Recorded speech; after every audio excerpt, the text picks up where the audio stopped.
খুলনা শহরের প্রাণকেন্দ্র, যেখানে সবাই ঘুরতে আসে, শহীদ হাদিস পার্ক।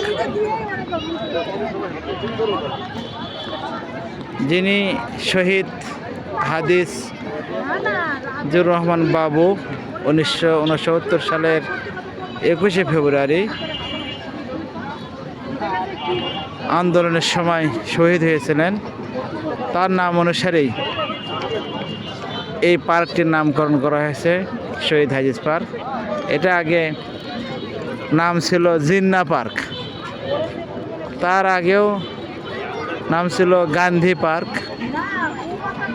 গান্ধীজি এখানে বক্তব্য দিয়েছিলেন। এই সেই পার্ক।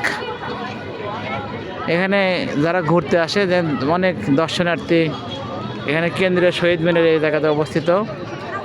পার্কের পাশেই একটা সুন্দর লেক আছে হাঁটাহাঁটি করার জন্য। একটা শহরের ভেতর শহীদ হাদিস পার্কের কয়েকটা গেট আছে, 3টা গেট। গোধূলি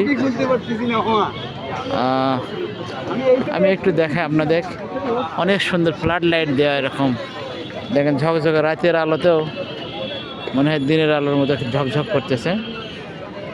একটা পার্কে যেরকম সব থাকে, ছোট ছোট শিশু বাচ্চা তারা ওখানে খেলতে আসে, বসে থাকে মানুষ একটু বিনোদন, একটু সময় কাটানোর জন্য। এই পার্কের পিছন সাইডে মাঝখানে একদম গোলাকৃতির, দিনের বেলা আসলে আপনাকে দেখাতে পারতাম, তারপরে একটু দেখায়, দেখেন অনেক সুন্দর। এই যে ঠিক শহীদ মিনারটা দেখেন, পানির ওপরে এই শহীদ মিনারটা, হ্যাঁ অনেক সুন্দর।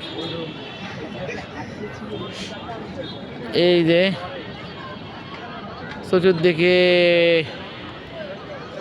এই লেকের চতুর্পাশে হাঁটার জায়গা আছে, আমি দেখাচ্ছি, দেখেন অনেক সুন্দর। ওই পাশে খুলনা শিশু হসপিটাল।